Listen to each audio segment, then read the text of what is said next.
கிராணி படத்துக்குள்ள வரும்போது டைரக்டர் பேசியிருந்தேன், அதாவது பேயை காட்டாம பயமுறுத்திருக்காரு அப்படிங்கிறத சொல்லியிருந்தாரு. இதை ஃபர்ஸ்ட் நீங்க எப்படி நம்புனீங்க? பேய் காட்டாம நான் பயமுறுத்த போறேன் அப்படின்னு சொல்லுவாங்க. எங்களுக்கு கதையே தெரியாது. தெரியாதா? கேட்கலையா சார் நீங்க கதை? சார் கதையே தெரியாது, அவர் எடுக்கிற சீன்ஸ் தான். ப்ரொடியூசரா என்ன சேலஞ்ச் நீங்க ஃபேஸ் பண்ணீங்க இந்த படம் எடுக்க? ரொம்ப கஷ்டம் சார். மணியோட மற்ற எல்லாமே கஷ்டம். ஃபில்மு ஆக்சுவலாக இது ஒரு நல்ல படம். இந்த மாதிரி கதைக்களங்கள் வந்து அம்புலி மாமா கதைகள் போனாங்க. அந்த மாதிரியான ஸ்டோரி ஓரியன்ட் இது ஒரு நல்ல படம்னு நம்மளுக்கு தெரியுது, கண்கூடா தெரியுது. அப்படின்றப்ப தியேட்டர் பார்க்கும் பொழுது இப்போ குறைவான தியேட்டர்ஸ் தான், குறைவான தியேட்டர் நாங்கள் பிளான் பண்ணுறோம். அதுவுமே கிடைக்கிறதுக்கு சிரமமாக இருக்குது. டேலண்டட் டைரக்டர்ஸ், டெபு டைரக்டர்ஸ் வந்து ஒரு படம் எடுத்து கஷ்டப்பட்டாலும் அடுத்தடுத்து அவங்க வந்துடுவாங்கன்னு தெரியும். அதனால் அவங்க கூப்பிட்டாங்கன்னா நான் மறக்காமல் போயிடுவேன். இந்த டிமாண்டிங் அந்த இதெல்லாம் கிடையவே கிடையாது. கொரோனா பீரியடு அதாவது ஓடிடி டாமினேஷன். ஆமாம் சார். அது வரையும் ஓடிடி யாருமே பார்க்குறது கிடையாது. அந்த டாமினேஷனை அவங்க கரெக்டாக யூஸ் பண்ணிக்கிட்டாங்க. ஒரு 6 டைரக்டர் சேர்ந்து எடுத்த சின்ன படங்கள், குறும்படம் எடுத்து அதை ஒன்றாக்கி போட்டது, அந்த மாதிரி படங்கள்லாம் வந்துச்சே தவிர மலையாள படங்கள் பார்க்க ஆரம்பித்ததே எனக்கு தெரிஞ்சு அந்த கொரோனா டைமில் தான். அவங்க இது பூராமே ஸ்டோரி ஓரியன்ட் மூவிஸ் தான். ஆர்டிஸ்டே பெரிய ஆட்கள் இருக்க மாட்டாங்க, ஆனால் படம் நல்லாயிருக்கும். ஸோ அந்த மாதிரி படங்களை அவங்க மதித்தாங்க. இன்னும் நம்ம வந்து அந்த ட்ரெண்டுக்கு வரல. நம்ம சின்ன பட்ஜெட் யாருனாலும் எடுக்கலாம் சார், ஆனால் பிளான் போட்டு வாங்க. இது விற்கும், இதில் வந்து நம்ம வந்துடலாம்னு யாரும் நினைக்கக்கூடாது சார். வேண்டவே வேண்டாம். ஹலோ மக்களே, இப்போ நம்ம கூட ரிலீஸ் ஆகி சூப்பராக போயிட்டு இருக்க கிராணி படத்தோட டீம் தான் இருக்காங்க. ப்ரொடியூசர் மற்றும் கஜராஜ் சார் அதில் ஒரு சூப்பரான ரோல் பண்ணியிருக்காரு. அவங்க கிட்ட படம் எப்படி இருந்துச்சு, அவங்களோட எக்ஸ்பீரியன்ஸ் என்ன, அது எல்லாத்தையும் கேட்டு தெரிஞ்சுப்போம். Hello sir. ஹாய் மேம், எப்படி இருக்கீங்க? ஃபர்ஸ்ட் ஆஃப் ஆல் நல்லா இருக்கேன் தம்பி. எப்படி இருக்கு இந்த ஃபீல்? இப்போ இந்த ஃபில்மு ஆக்சுவலாக இது ஒரு நல்ல படம்ன்ற ஒரு ஃபீல் கொடுக்கும் கண்டிப்பாக. ஏன்னா நேற்று பார்த்த ப்ரெஸ் ஷோவில் எல்லாருமே ஒரு பாசிட்டிவாக ரிவ்யூ கொடுத்துருக்காங்க. அடுத்து இன்னொன்று வந்து இது ஒரு புதுமையான கதைக்களம். ஓகே, இது வந்து யாருமே இந்த மாதிரி கதைக்களங்கள் வந்து நாங்கள் முன்னாடி நம்ம பார்த்தது அதெல்லாம் உங்களுக்கு தெரியுமா தெரியல. அம்புலி மாமா கதைகள் போனாங்க. அந்த மாதிரியான ஒரு ஸ்டோரி ஓரியன்ட். அதனால் வந்து மற்றபடி இன்சிடெண்ட் ஓரியன்டெல்லாம் கிடையாது, ஸ்டோரி ஓரியன்ட். அப்படின்றப்ப அது வந்து ஒரு புதுசாக இருக்கும் எல்லாருக்கும். அடுத்து இன்னொன்று த்ரில்லருக்குன்னு ஒரு தனி ஃபேன் பேஸ் இருக்காங்க.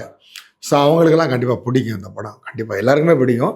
அவங்களுக்கு வந்து இது என்ன பிடிக்கும், ஏன்னா ஒரு புது மாதிரியாக இருக்குது. கையை காட்டாமலே பயமுறுத்திருக்காங்க. ஆமாம், அதனால் இது வந்து எல்லாருக்குமே பிடிக்கும் அந்த படம். மேம் நீங்கள் சொல்லுங்கள், ஒரு ஃபஸ்ட்டு படம் பண்ணுறோம் அப்படிங்கும் போது இந்த மாதிரி ஒரு டிஃப்ரெண்ட்டான ஜானர் சூஸ் பண்ண காரணம் என்ன? எனக்கு இதில் என்னன்னு தெரியாது. ஓகே சார் எனக்கு 2 வருஷமாக பழக்கம். அதனால நம்ம கேமரா என்ட்ருக்கு எடுத்தனால அவங்க வாடகைக்கு எடுத்துகிட்டு போவாங்க, ஷூட்டிங் எடுத்துகிட்டு போவாங்க.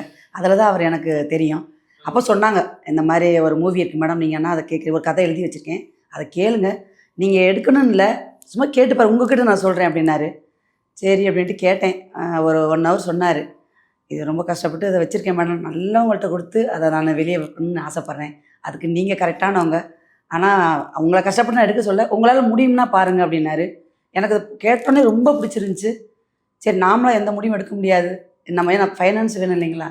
அதனால் அம்மாட்ட, அண்ணன்ட்ட, தம்பிகிட்ட எல்லாத்தையும் போய் சொன்னேன், உன்னால் முடியுமா? நாங்கள் முடியும் அப்படின்னேன். அதுதான் அந்த கதை பிடிச்சிருந்து. ப்ரொடியூசராக என்ன சேலஞ்ச் நீங்கள் ஃபேஸ் பண்ணீங்க இந்த படம் எடுக்க? ரொம்ப கஷ்டம் சார். மணியோட மற்ற எல்லாமே கஷ்டம்.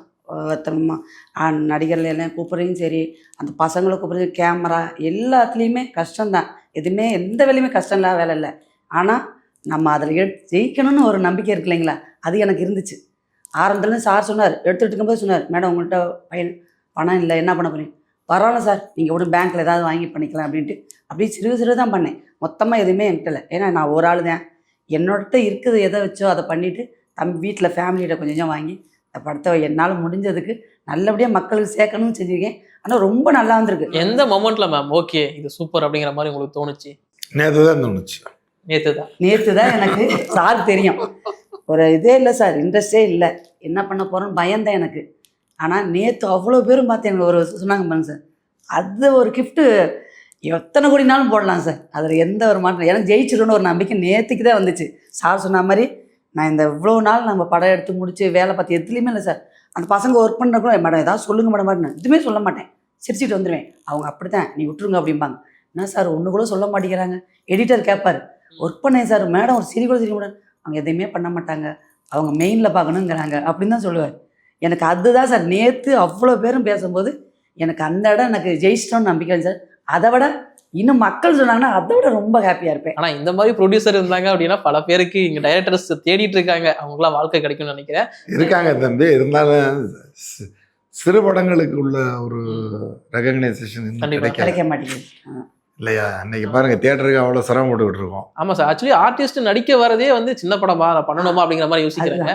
ஆனா நீங்க வந்து இந்த மாதிரியான படங்கள் நிறைய நான் ரொம்ப என்கரேஜ் பண்ணுவேன். நான் ஏன்னா என் பையன் பட்ட கஷ்டம் தெரியும் அப்படின்றப்ப எப்படினாலும் நல்ல டேலண்டட் டைரக்டர்ஸ், டெபு டைரக்டர்ஸ் வந்து ஒரு படம் எடுத்து கஷ்டப்பட்டாலும் அடுத்தடுத்து அவங்க வந்துடுவாங்கன்னு தெரியும்.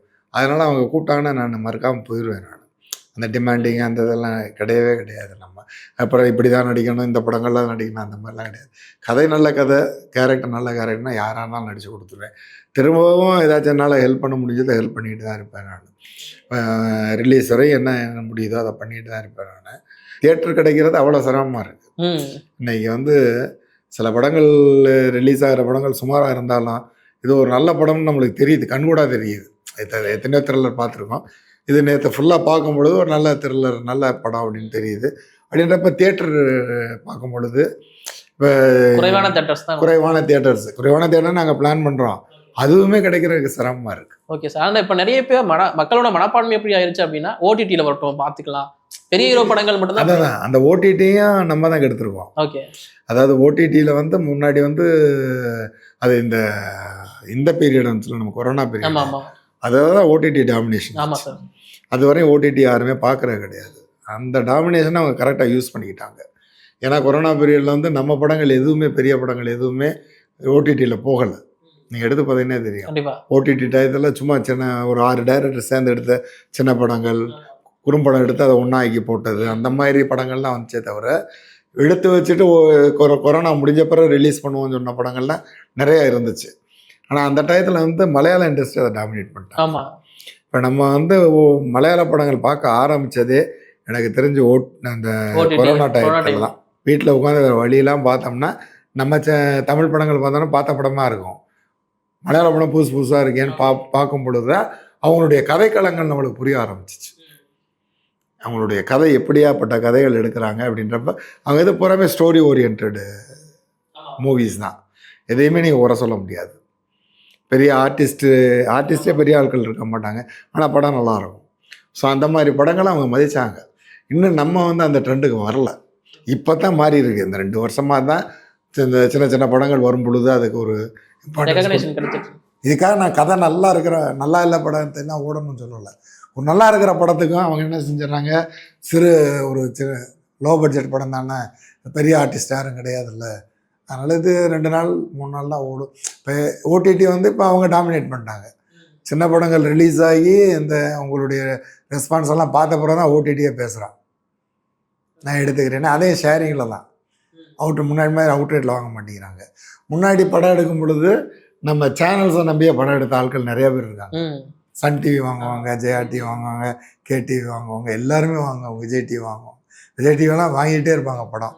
ஸோ அவங்க வந்து ஒரு படம் ஆரம்பிக்கும் பொழுதே யார் நடிக்கிறாங்க என்னன்னு பார்த்து டக்குன்னு பணத்தை கொடுத்துருவாங்க. ஸோ அவங்க கொடுக்குற பணத்தை வச்சே பாதி படம் முடிச்ச ஆட்கள்லாம் இருக்காங்க. ஸோ அந்த இதுவும் போச்சு இப்போ. ஏன்னா அவங்க ஓடிடி டாமினேட் ஆகும், அவங்க ஓடிடியில் பார்த்துடுறாங்க. நம்ம சேனல் எடுத்தாலும் ஆடெல்லாம் அவங்களுக்கு வராதில்ல, அவங்களோட இது கூடாது. அதனால் படங்கள் பெருசாக அவங்க வாங்குறதே இல்லை புது படங்களை. ஓடிடியில் வந்து ஒரு 6 மாதம் ஏதாச்சும் இந்த ஃபெஸ்டிவல் டயத்தில் தான் புது படங்களை போடுறாங்க. இல்லைன்னா முன்னாடி படங்கள் நிறைய அவங்களே வாங்குவாங்க. இப்போ அந்த இதுவும் குறைஞ்சிருச்சு. அந்த தேட்டரில் பெரிய ஹீரோக்கள் படங்களும் சரியாக போகிறதில்ல சார். முக்கியமாக 2025லேயுமே நிறைய பெரிய ஹீரோ படங்கள் ஃபெயிலியர் ஆயிருக்கு. அதான் சொன்னல, அது கதைக்களங்கள் இல்லை. இவங்க வந்து பெருசாக இதை நம்பியே படம் எடுக்கிறாங்க. உங்களுக்கு அதில் சரியான கதைகள் இல்லைன்னா அது தோற்று போயிடுது உங்களுக்கு. இன்னொன்று, சில படங்கள் வந்து பர்சனல் ரிவெஞ்ச் எடுக்கிறதுக்காக சில பேர் வேறு மாதிரியெல்லாம் கொண்டு போயிடுறாங்க. ஸோ அந்த ரைவல் சிஸ்டம் வந்து நம்ம இதில் இருக்குது. அந்த இது நம்ம இதில் அதெல்லாம் குறையணும். சினிமா பார்க்கணும்.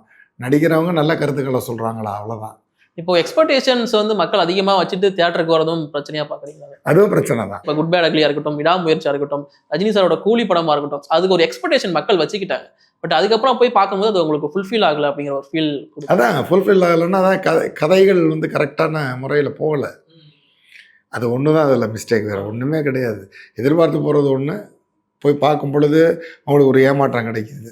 அதை வந்து நம்ம முதல்ல ஹைப் கொடுத்துறோம், because for business. Okay. So அவங்க அப்படி பிஸ்னஸ் பண்ணிடுறாங்க. பட் இவங்கெல்லாம் என்ன பண்ண முடியும்? எதையுமே ஹைப் பண்ண முடியாது. இவங்க படம் எடுத்து முடிக்கிறதே பெரிய டாஸ்க் இவங்களுக்கு. அதனால சில பேர் என்ன சொல்லுவாங்க, ஏன் பணம் இல்லைன்னா ஏன் படம் எடுக்க வர்றீங்கன்னு கேட்குறாங்க. அது தப்பு, அது தப்பிதமான வெர்ஷன். தொழில்ன்றது யார் வேணாலும் செய்யலாம். அது நீ இப்போ 500 கோடி போட்டு செய்யலாம், 5 கோடி போட்டு செய்யலாம், 50 லட்சத்துலேயும் செய்யலாம். தொழில் தான். ஸோ அந்த தொழிலுக்கு அதுக்கு தகுந்த மாதிரி மரியாதை கிடைக்கணும். 50 லட்சம் போடுறவங்க வந்து 50 கோடி வரும்னு யாரும் எதிர்பார்க்கலையே. 50 லட்சம் போட்டு ஒரு படம் எடுக்கிறவர் வந்து மினிமம் 1 கோடி வந்தால் போதும்னு நினைக்கிறாங்க. எல்லா செலவும் அவங்களுக்கு ஒரு 25%, 30% கிடைச்சுன்னா அடுத்து அவங்க இன்வெஸ்ட் பண்ணுறதுக்கு ரெடியாக இருப்பாங்க. ஸோ அந்த ட்ரெண்டு இன்னும் நம்மளுக்கு வரல. இது ஒன்று தான் நம்மளுடைய இது. தமிழ் இண்டஸ்ட்ரியில் இதெல்லாம் என்கரேஜ் பண்ணாங்கன்னா இவங்கள மாதிரி ப்ரொடியூசர்ஸ் நிறையா வருவாங்க, ஆர்டிஸ்ட் நிறையா கிடைக்கும். சார் நீங்கள் சொல்லியிருந்தீங்க நாங்கள் வந்து எல்லா படங்களும் நடிப்போம் அப்படின்னு சொல்லிட்டு, இப்போ இந்த படத்துக்கும் நடிச்சிருக்கீங்க. நீங்கள் கணக்கே இல்லாமல் நடிச்சிட்டு இருக்கீங்க அப்படிங்கிறது உங்களுக்கு தோணியிருக்கா சார் என்னைக்காச்சும்? எனக்கு கணக்கு வச்சிருக்கீங்களா, படத்தில் எத்தனை படம் பண்ணியிருக்கேன் அப்படின்னு கணக்கு வச்சிருக்கீங்களா? நான் இதுவரையும் 120 படம் பண்ணிட்டேன். அது எல்லாமே டைரியில் எழுதி வச்சுருக்கேன். ஒவ்வொரு வருஷமும் என்னென்ன படம் ரிலீஸ் ஆகுது. 2025 மட்டும் எனக்கு கிட்டத்தட்ட 13 படம் ரிலீஸ் ஆகிருக்கு. அதெல்லாம் கிளியராக கணக்கு எழுதி வச்சுருக்கேன் நான். இதில் எனக்கு என்ன ஒரு பெரிய அட்வான்டேஜ் இதுன்னா, ஒரு கோஇன்சிடென்ஸ்னால் முதல் படமும் என் பையன் படம் பீஸா, 100வது படமும் என் பையன் படம் ரெட்ரோ. அது ஒன்று தான் எனக்கு பெரிய கோஇன்சிடென்ஸ். அதான் சார் கேட்டேன். அது அவர் கூட கேட்டிருப்பாரு, இது 100வது படமா அப்படிங்கிற மாதிரிலாம் ஆச்சரியப்பட்டிருந்தாங்க. அதனால தான் சார். பட் என்னன்னா இந்த மாதிரி கேரக்டர் நடிச்சது இன்னும் வர வேண்டிய படமே இன்னும் 20-25 படம் இருக்குது. ஓகே. நான் 100 படம் 120 படம் முடித்தாலுமே ரிலீஸ் ஆகிருக்கிற 90 படம் தான் ரிலீஸ் ஆகிருக்கு. இன்னொரு 30 படம் வர வேண்டியது இருக்குது. அது பிகாஸ் இந்த சின்ன ரீசன்களால் நின்றுருந்தது அது. ஸோ அதைத்தான் சொல்கிறேன், அவங்கெல்லாம் பாவம்ன்றேன். அவ்வளோ படங்கள் எடுத்து வச்சுருக்காங்க. அவங்களுக்கெல்லாம் உங்களை மாதிரி ஆட்கள்லாம் சப்போர்ட் பண்ணணும். கண்டிப்பாக சார். குறும்படங்களை சப்போர்ட் பண்ணுறது உங்களை மாதிரி சேனல்ஸ்காரங்க தான் சப்போர்ட் பண்ணணும். பண்ணீங்கன்னா தான் படம் மக்களுக்கு போகும். நான் இதில் ஒரு பாடம் எடுத்துக்கிட்டது, நம்ம சின்ன பட்ஜெட் யாருனாலும் எடுக்கலாம் சார், ஆனால் பிளான் போட்டு வாங்க. இது விற்கும், இதில் வந்து நம்ம வந்துடலாம்னு யாரும் நினைக்கக்கூடாது சார். வேண்டவே வேண்டாம். நாம் அந்த படத்தை வச்சு நம்ம இப்போ 1 கோடி போடுறோமா, இதை வச்சு நம்ம படத்தை கம்ப்ளீட் பண்ணி ரிலீஸ் வரைக்கும் கொண்டு போயிடலாம். அது ஆனால் இடையில ஏதாவது நம்ம விற்று இதை போயிடலாம்னா நம்ம படம் கீழே போயிடும், நம்மளால் எந்திரிக்க முடியாது. அதனால தான் சார் நிறைய படம் கிடக்கிறதே. யாருமே ஹெல்ப் பண்ணாமல், ஒரு சப்போர்ட் பண்ணாமல். அதெல்லாம் நீங்கள் சப்போர்ட் பண்ணுங்கள். அவங்களுக்கு நிறைய பேர் சொல்லுவாங்க நிறைய உள்ளே இருக்குங்கிறாங்க. அந்த ஒரு வைராக்கியத்தில் தான் சார் நான் வெளியே விட்டேன். நம்மளால் 4 பேர் பார்த்துட்டு இந்த படத்தை எப்படி நம்மளும் இந்த ஒரு பிளான் பண்ணிட்டு போவோம், இந்த வழியில் ஒரு சின்ன பட்ஜெட்னாலும் அது ஆசை இருக்குது சார். எல்லாருக்கும் ஆசை இருக்கும், நடிக்கணும்னு ஆசை இருக்கும், ஒரு ப்ரொடியூசர் ஆகணும்னு ஆசை இருக்கும், டைரக்டர் எல்லாமே ஆசை இருக்கும். அதை எப்படி கொண்டு போகணும் அப்படின்னு இந்த கிராணி மூலியமாக நான் கற்றுக்கிட்டேன். வடிவமாட்டையும் போனேன், ஃபஸ்ட்டு டைம் போனேன், அம்மாட்ட கேட்டேன். நான் விஜயகுமார் டைரக்டருக்கு ஏதாவது செய்யணும்னு சொன்னாங்க. நான் பண்ணுறேன் மேரி, நீ சொல்லு நான் செய்கிறேன். ஒரு இல்லை, நான் உங்கள் 2 பேர்த்தையும் காப்பாற்றினாங்க. இன்னை வரைக்கும் எங்களை காப்பாற்றிருக்காங்க. அதே மாதிரி சார் ஃபஸ்ட் ஸ்டார்டிங்லேருந்து சார் என்னைக்கு யாருமே வந்து ஒரு ஷூட்டிங் வந்துட்டால் முடிச்சுட்டு போயிடுவாங்க. சரிம்மா நீங்கள் கூப்பிடுங்கம்மா நான் வரேன்றவாங்க. ஆனால் சார் எங்களுக்கு அப்படி இல்லை. நாங்கள் பேசாமல் இருந்தாலும் இவங்க ஃபோன் பண்ணி கேட்பாங்க, சார் எப்போ சார் ஷூட்டிங்? அப்படி யார் சார் அப்படி இருப்பா, நீங்கள் சொல்லுங்கள் சார். அப்படி ஒரு மனிதர் இவர். அதே மாதிரி அம்மாவும் அப்படி தான் எங்களுக்கு ரொம்ப சப்போர்ட்டு. சிங்கம்புலி சார் ரொம்ப, அவரே ஃபோன் பண்ணிடுவார், மாரி கண்டிப்பாக வந்துடுறேன், நீ சொல்லிடு, முதல் நாள் சொல்லிடு, ஏன்னா அவர் கொஞ்சம் பிஸியாக இருக்காருன்னு சொல்லிடு, நான் வந்துடுறேன். திலீப் சாரும் அப்படி தான். நம்ம குரூப்பில் எல்லாருமே என்னை ஒரு ஃபேமிலியாக தான் பார்த்துக்கிட்டாங்க. ஐயோ ஒரு ப்ரொடியூசர் ஆச்சு, நானும் அப்படி நடந்துக்க மாட்டேன் சார். இவங்கள்ட்ட எல்லாத்தையுமே அவங்க பிள்ளைகளாக தான் நான் வாழ்கிறேன். அதனால் இதில் பிரிவுன்னு எதுவுமே இல்லை சார். நாங்கள் எல்லோரும் சேர்ந்து தான் இந்த படத்தை முடிச்சிருக்கோம். இது மக்கள் வந்து பார்த்துட்டு, இது ஒரு ஃபேமிலி படம் தான், குழந்தைகளுக்கானவும் ஒரு ஃபேமிலிக்காக எடுத்த படம் தான். எல்லாரும் சேர்ந்து இந்த படத்தை பார்க்கணும். டிவி ஷோவில் கிடைச்ச உங்களுக்கு அந்த ஒரு ஹாப்பினஸ் அப்படிங்கிறது ஸ்க்ரீனுக்கு வந்ததுக்கு அப்புறமா இன்னும் இன்க்ரீஸ் ஆகும் தான் நான் நம்புறேன். அது கண்டிப்பாக அது பிளஸிங் சார், அது பிளஸிங். சார் நீங்கள் சொல்லுங்கள் சார், ப்ரொடியூசரை பற்றி. எங்களை நல்லா கவனிச்சுக்கிட்டாங்க. ஓகே. நாங்களும் அவங்கள ப்ரொடியூசர் மாதிரி இல்லை, எல்லாமே பேசுவோம், எல்லா விஷயங்களும் பேசுவோம். சில எதுக்கு இதெல்லாம் பண்ணுறீங்க அப்படின்னு கூட கேட்டிருக்கேன் நான். அந்த மாதிரி எல்லாம் அதான் ஒரு ஃபேமிலியாக தான் போனோம். ட்ராவலாகிறது ஒரு ஃபேமிலியாக தான் ட்ராவல் ஆனோம்.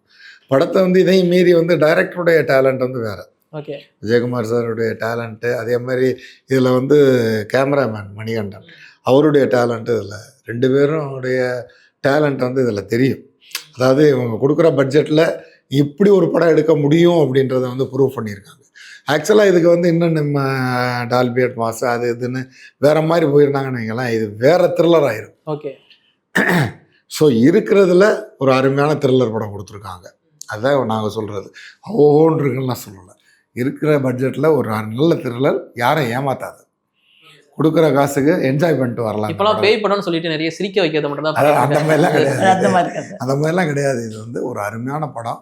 இது வந்து எல்லாருமே பார்க்கணும். பட் கொண்டு போய் சேர்க்கறதுக்கு ரொம்ப கஷ்டமாக இருக்குது. படம் எடுத்துடுறோம், ரிலீஸ் பண்ணிடுறோம், ஆனால் அந்த மக்கள்கிட்ட சேர்க்கறது தான் கஷ்டம். ஏன்னா ஷார்ட் பீரியடு, அதுக்கு தகுந்த மாதிரி நம்ம போகணும்னா பெரிய லெவலு, நிறைய பேர்கிட்ட நம்ம காம்படிஷன் இருக்குது, டிஸ்ட்ரிபியூஷன்லேயே நிறையா காம்படிஷன் இருக்குது. அப்படின்றப்ப இதுதான் எல்லா சின்ன ப்ரொடியூசர்கிட்ட சொல்கிறது. ப்ரொடியூசர் கவுன்சிலில் பேசுங்க, வாரத்துக்கு ஒரு 200 ஸ்க்ரீன் சின்ன படங்களுக்குன்னு ஒதுக்கி ரெகுலர் ஷோ கொடுக்க சொல்லுங்கள். ஓகே. ஷோ கொடுக்குறாங்க, காலையில் கொடுக்குறான், இல்லைன்னா ஈவினிங் நைட்டு செகண்ட் ஷோ கொடுக்குறான். ஸோ ஒரு தியேட்டரில் ஒரு ஸ்க்ரீன் 2 ஸ்க்ரீனு இப்படி தான் கொடுக்குறாங்க. ஸோ எல்லாம் பார்க்குறது ஒரு 10 பேர் நாளைக்கு போனோம்னா நிச்சயம் ஹவுஸ்ஃபுல் ஆகாது. மினிமம் போச்சுன்னா ஒரு தியேட்டர்லேயும் ஒரு 10 பேர் 15 பேர் இப்படி தான் பார்ப்பாங்க. ஸோ இவங்களுக்கு இந்த படம் பிடிச்சி வெளியே பேச ஆரம்பிக்கும் பொழுது இந்த தியேட்டருக்காரங்க என்ன செய்கிறாங்க, நான் சனிக்கிழமை ஒரு பெருசாக இம்பேக்ட் இல்லைன்னு நீங்களேன், சார் 2 நாள் எங்களுக்கு வெறும் 30 டிக்கெட் தான் சார் இருந்துச்சு, 3ஆம் நாள் என்ன சார் நான் அதை அப்படி ஓடுது, அதை போட்டுக்கிறோம் சார் அப்படின்னு தூக்கிடுறாங்க. ஸோ நல்லா இருக்குன்னு சொல்லி சண்டே அன்னைக்கு படம் வரும் பொழுது, தியேட்டருக்கு வரும் பொழுது படம் காணாமல். ஸோ அப்படின்றப்ப இது ஒன்று தான் ட்ராபேக்கு. இதுக்காக தான் 200 தியேட்டர் பிரிச்சுக்கோங்க. நாங்கள் இவங்க கேட்குறது எல்லாமே 70 ஸ்க்ரீன் தான், 70 தியேட்டர் வச்சுக்கோங்க. 210 தியேட்டர்னா ஒரு வாரத்துக்கு 3 சின்ன படங்களை ரிலீஸ் பண்ண வைக்கலாம். நம்ம அதுக்கு ஆப்ஷன்ஸ் இருக்குது, ஆனால் பண்ண மாட்டேங்கிறாங்க. இதுதான் டாமினேஷன்ஸ் ஜாஸ்தி. இப்போ இந்த கிராணி படத்துக்குள்ளே வரும்போது டைரக்டர்கிட்ட பேசியிருந்தேன், அதாவது பேயை காட்டாமல் பயமுறுத்திருக்காரு அப்படிங்கிறத சொல்லியிருந்தாரு. இதை ஃபஸ்ட்டு நீங்கள் எப்படி நம்புனீங்க, பேய் காட்டாமல் நான் பயமுறுத்த போகிறேன் அப்படின்னு சொல்லுவாங்க? எங்களுக்கு கதையே தெரியாது. தெரியாதா? கேட்கலையா சார் நீங்கள் கதை? சார் கதையே தெரியாது. அவர் எடுக்கிற சீன்ஸ் தான் சரி, ஏதோ ஒரு த்ரில்லர் எடுக்கிறாருன்னு தெரியும். முழுசாக படம் பார்க்கும் பொழுது தான் எனக்கு தெரியும். உங்களோட கேரக்டர் பற்றி சொல்லலாமா சார்? நான் அதில் ஒரு ஊர் தலைவர். சில பேர் என்னைய நெகட்டிவாக தான் அதில் பார்ப்பாங்க. அந்த மாதிரி ஒரு சின்ன ஒரு இது இருக்கும். இது வந்து எனக்கு ஒரு டிஃப்ரெண்ட்டான கேரக்டர் இல்லை சார். உங்களுக்கு ஒரு சில கேரக்டர் ஃபிக்ஸ் பண்ணி வச்சுருப்பாங்கல்ல சில படங்கள்ல, எனக்கு யோசிச்சிருக்கீங்களா, என்னடா எப்போ பாரு இந்த கேரக்டர்ஸே கொடுக்குறீங்களே எனக்கு, அந்த மாதிரி ஏதாச்சும் யோசிச்சிருக்கீங்க? அது யோசிச்சிருக்கேன். நிறைய போலீஸ் கேரக்டர் இல்லை ஊர் தலைவர் இந்த மாதிரி இதெல்லாம் வருது, வேறு வழி இல்லை, பண்ணிட்டு தான் இருக்கேன் வழி. ஓகே சார், நீங்கள் ஆசைப்பட்டு இந்த கேரக்டர் நான் இன்னும் பண்ணலை அப்படிங்கிற மாதிரி ஏதாச்சும் கேரக்டர்ஸ் இருக்கு சார்? நான் ஒரு அவார்டு மூவியில் தான் நடிக்கிறேன்னு நினைக்கிறேன். அதாவது ஒரு எமோஷனல் சீன்ஸ், ஒரு எமோஷனலாக கனெக்ட் ஆகுதுல்ல, அந்த மாதிரி படங்கள் தான் ஏதாச்சும் பண்ணலாம். அமையலை அப்படின்னு அமையல. சீக்கிரம் அமையும், நீங்கள் அவார்டு. அண்ட் மேம் நீங்கள் அடுத்து என்ன பிளான் மேம் கிராணிக்கு அப்புறம்? நம்ம இதை ஜெயிச்சு வந்துடுவோம் சார். ஓகே, கண்டிப்பாக நம்ம மீட் பண்ணுவோம். அதுக்கு உங்கள் கையில் இருக்குது. கண்டிப்பாக இந்த சின்ன படம் பெரிய படம்னு பார்க்காம, வித்தியாசம் பார்க்காம எல்லாரும் நம்ம எல்லாம் ஒன்று தான் அப்படின்னு நினச்சி இதில் எல்லாரும் வந்தாலும் எல்லாருமே ஜெயிக்கலாம் சார். சின்னவங்கன்னா பெரியவங்கன்னா சார் எல்லாம் ஒன்று தான். ஓகே, மனசு வைக்கணும். எல்லா மனுஷரும் நம்ம மனசை தான். எல்லாரும் மனசு வச்சு இந்த எல்லாரையும் கை கொடுத்து போனோம்னா எல்லாரும் இந்த வாழ்க்கையில் நல்லா இருப்போம் சார். அதுதான் என்னோட இது. நான் எப்பயுமே அப்படிதான் சார் நினைப்பேன். இது படம் ஏமாத்தாது, யாரையுமே ஏமாத்தாது. நீ பார்த்தா என்ஜாய் பண்ணிட்டு ஃபுல் ஃபீலா போலாம், என்ஜாய் பண்ணிட்டு குட் ஃபீலா போலாம், கண்டிப்பா போலாம். அதை பத்தி பேசவும் ஆரம்பிப்பாங்க. ஓகே, டைம் பாஸ்க்கு சிரிச்சிட்டு போறாங்க தான் சார், பேச ஆரம்பிப்பாங்க. நம்ம ஃபீல் பண்ணி வெளியே நல்ல ஒரு இது நல்ல பாதம் ஃப்ரீயா இருக்கும். நமக்கு வெளியே வந்தோம்னா பரவாயில்ல, நல்ல படம் பார்த்தோன்னு ஒரு திருப்தி அவங்களுக்கு இருக்கும். அது அவங்க நம்ம கிட்ட சொல்லணும், நான் கேட்கணும். அதுதான் சார் நான் எதிர்பார்க்கிறேன். ஆனா யோசிச்சுக்கிட்டே இருப்பாங்க, படத்தை பத்தி சிந்தனைகள் வரதான் செய்யும். அந்த மாதிரியான ஒரு மூமெண்ட்ஸ் எல்லாம் இருக்கு, ட்விஸ்ட் இருக்கு படத்துல. ஓகே சார், 2 பேருக்கு ஒரு திசா தட் வச்சிருக்கேன். ரஜினி சார், கமல் சார் படங்கள். 2 படம் சொல்றேன், எந்த படம் உங்களுக்கு பிடிச்ச படம்னு சொல்லுங்க. தில்லு முள்ளுவா, காதலா காதலாவா? எனக்கு தில்லு முள்ளு. உங்களுக்கு தில்லு முள்ளு. தளபதியா நாயகனா? 2மே பிடிக்கும். இதுக்கு மட்டும் தான் 2மே. அதுக்கப்புறம் ஏதாச்சும் ஒன்று தான் சூஸ் பண்ணும். பாட்ஷாவா தேவர் மகனா? பாட்ஷாவா தேவர் மகனா? ஐயோ மேம் பாட்ஷா சொல்லிட்டாங்க. பாட்ஷா தான் எனக்கு பிடிக்கும். படையப்பாவா விரும்மாண்டியா? ஹலோ, நான் ஒரு பெரிய ரஜினி ரசிகன். நீங்க சொல்லிதான் பெரிய என்ன சொல்லலாம், நீங்க அதை வந்து விரும்மாண்டி சார். விரும்மாண்டி சார். உங்களுக்கு படையப்பா. ஜெயிலரா விக்ரமா? எனக்கு ஜெயிலர் தான் பிடிக்கும். விக்ரம். மேம் கமல் ஃபேன் நினைக்கிறேன். எந்திரனா அன்பே சிவமா? அன்பே சிவம். சிவாஜியா இந்தியனா? சிவாஜியா இந்தியனா? சிவாஜி தான். சிவாஜி. உங்களுக்கு சிவாஜி. சார் உங்களுக்கு தனியாக ஒரு திசா தட் இருக்கு சார். கார்த்திக் சுப்புராஜ் சார் படங்கள் பீஸாவா பேட்டையா? எனக்கு பேட்டை. பேட்டாவா ஜிகர்தண்டாவா? ஜிகர்தண்டா. ஜிகர்தண்டாவா இறைவியா? இறைவி. இறைவியா மகானா? மகான். மகானா ஜிகர்தண்டா டபுள் எக்ஸா? Jigarthanda double X. Jigarthanda double எக்ஸா ரெட்ரோவா? ரெட்ரோ. ரெட்ரோ உங்கள் ஃபேவரட்டா?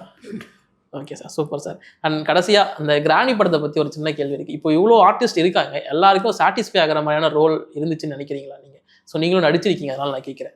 எல்லாரும் சாட்டிஸ்ஃபைன் ரோல் தான். எல்லாருக்குமே ஒரு புது மாதிரியான ரோல், புது மாதிரியான கதைக்களங்களுக்கு, புது மாதிரியான கெட்டப்பு எல்லாமே நல்லா வருது. டைரக்டர் நல்லா திறமையானவர், எல்லாருக்கும் பிரித்து கொடுத்துருக்காரு. உங்களுக்கு இவ்வளோ எல்லாருக்கும் சேம் தான். இல்லை எல்லாருமே சின்னவங்க பெரியவங்களும் இல்லை சார், எல்லாருக்குமே என்ன கொடுக்கணுமோ அவங்களும் கொடுத்து அதை தான் நடிக்க வச்சுட்டார். ஓகே, இவர் சிங்கம்புலி சார் நடிச்சிருக்காரு. ஸோ அவரோட ரீசெண்ட் அவர் சூஸ் பண்ணுற கேரக்டர்ஸ் எல்லாமே ரொம்ப டிஃப்ரெண்ட்டாக இருக்குது. இது எப்படி இருக்கும் சார் இந்த படத்தில்? இது ஒரு டிஃப்ரெண்ட்டான கேரக்டர் அவருக்கு. அதாவது வந்து காமெடி ட்ராக்கில் வருவார், கடைசியாக ஒரு டைலாக் இருக்குது, அதில் அவருடைய ஃபேஸே அப்படியே மாறும். அதெல்லாம் தேட்டரில் பார்த்து தெரிஞ்சுங்க. மாறின பிறகு அவருடைய இதே வேறு மாதிரி இருக்கும், ஆட்டிடியூடே வேறு மாதிரி இருக்கும். இப்போ மகாராஜாவில் எப்படி ஒரு சிங்கம்புலி சாரை வேறு மாதிரி பார்த்தீங்களோ, அதே மாதிரி இதில் சிங்கம்புலி சாரை முதல் காமெடியை நான் பார்த்துட்டு அதுக்கப்புறம் அவருடைய இதே மாறிடும். எண்டில் மாறும் பொழுது அந்த அந்த முடிவு வந்து உண்மையிலே எல்லாருக்கும் மனசு கொஞ்சம் கஷ்டமாக தான் இருக்கும். கடைசியாக ஒரு கேள்வி சார், அதாவது வடிவரசி அம்மா வந்து கிராண்டியாக மாறினதுக்கு அப்புறமா எப்படி இருந்துச்சு அவங்கள பார்க்குறப்போ உங்களுக்கு? ஐயோ, எங்களுக்கு நேரில் பார்க்கும் பொழுது ஒரு மாதிரி ஆயிடுச்சு. பட் அவங்க டெடிக்கேட்டட் வெட்டரன் ஆர்டிஸ்ட். அந்த மேக்கப் போடுறது 5 மணி நேரம் ஆகும் டைரக்டர் சொல்லியிருப்பார். நாங்கள் கண்கூடாக பார்த்தோம். நான் அது வந்து உண்மையிலே அப்படியே உட்காந்துருப்பாங்க, மேக்கப் போட்டுட்டு பேசாமல் உட்காந்துருப்பாங்க ஷார்ட்டில். அதெல்லாம் அப்பயே பயமுறுத்திருப்பாங்களா சார் நேரில் பார்க்கும்போது? நேரில் பார்க்கும்போது நம்மளுக்கு ஒரு மாதிரி இருக்கும். ஓகே, சின்ன ஒரு பயங்கரம் இந்த மாதிரி தான் பார்ப்போம். இன்னொன்று வந்து அவங்க ஒரு டயத்தில் பார்க்கும்போது ஐயோ உங்களை போய் இவ்வளோ கஷ்டப்படுத்துகிறாங்களேன்னு ஒரு சின்ன ஒரு இதுவும் இருக்கும். ஓகே, பட் எதுவாக இருந்தாலும் ஆக்டிங் அப்படிங்கிற மாதிரி கதை இறங்கிட்டாங்கன்னா அவங்க இந்த கதைக்கு இவங்களை தவிர்த்து சார் இருக்காங்க, நிறைய பேர் இருக்காங்க. ஆனால் இவங்களை தவிர்த்து இந்த இடத்துல நடிக்க முடியாது சார். ஓகே, ஒருத்தவங்க 8 மணி நேரம் 7 மணி நேரம் இப்படி உட்காந்துருக்க முடியுமா சார்? அவங்களுக்கு சான்ஸே இல்லை. இந்த கதையை அவங்களுக்காக உருவானது, அந்த இடத்துல அவங்க தான் ஃபில் பண்ணியிருக்காங்க. இந்த சில்ட்ரன்ஸ் 2 பேரும் அதுக்கு உயிர் கொடுத்துருக்காங்க. எனக்கு அவங்கள பற்றி பேசி ஆகணும். அந்த குழந்தைங்க 2 பேரும் சூப்பராக பண்ணியிருந்தாங்க. 2 மணிக்கு டைரக்டர் 2 மணிக்கு ஃபோன் பண்ணுவார், உங்கள் பிள்ளைங்களை கூட்டிகிட்டு வாங்கணும். மூஞ்சியை கழுவி விட்டு கூப்பிட்டு வருவாங்க. குழந்தைங்களாம் சின்ன குழந்தைங்க தான். அப்போலாம் பனி நாங்கள் எடுக்கும் போதெல்லாம் 3 மணிக்கு வந்து உட்காந்துருப்பாங்க சுற்றி மட்டும். நம்ம எடுக்கிறது லேட்டாக தான் கொஞ்சம் ஆகும். ஆனால் அந்த குழந்தைங்க வந்து உட்காந்துருப்பாங்க தூக்கத்தோடு. வந்தாலும் ஷார்ட் வீடியோனா அடிச்சுவாங்க 2மே. அந்த குழந்தைங்களாம் சும்மா சொல்லக்கூடாது சார், அவ்வளோ நல்லா நடிச்சிருப்பாங்க. அதான் சொன்னேன், இவங்கெல்லாம் எங்களுக்கு சுற்றி இருந்தாலும் அவங்கள்ட்ட எங்களுக்கு உயிர் கொடுத்துருக்காங்க. செம்மையாக நடிச்சிருக்காங்க. குழந்தைங்க பிள்ளைங்க பார்த்தா கூட அது ரொம்ப பிடிக்கும். எல்லாருக்கும் இஷ்டமான படம் தான் சார். கடைசியாக ஆடியன்ஸ் கிட்ட உங்களோட ரிக்வஸ்ட் என்னவா இருக்கும்? இந்த படத்துக்கு அவங்க என்ன சொல்லி வர வைக்க போறீங்கன்னு சொல்லிட்டீங்கன்னா நம்ம முடிச்சுக்கலாம் சார். இந்த படத்தை ரிக்வஸ்ட் தான், எல்லாம் தியேட்டரில் வந்து பாருங்கள். இந்த யங் டீமை, இந்த டெபு டீமை வந்து என்கரேஜ் பண்ணுங்க, அவ்வளோதான். ஓகே, உங்களோட இது வந்து ஃபேமிலி பார்க்குற படம் தான். அதனால் எல்லாரும் வந்து தேட்டரில் பாருங்கள். பார்த்துட்டு நீங்கள் எப்படி பிடிச்சிருக்குன்னு எங்களுக்கு சொல்லிட்டு போயிருங்க. அதுதான் எனக்கு லாஸ்ட்டாக உங்களை நம்பி தான் நான் இருக்கேன். எல்லாரும் எங்களை காப்பாற்றுங்க. நன்றி. Thank you sir. தேங்க்யூ.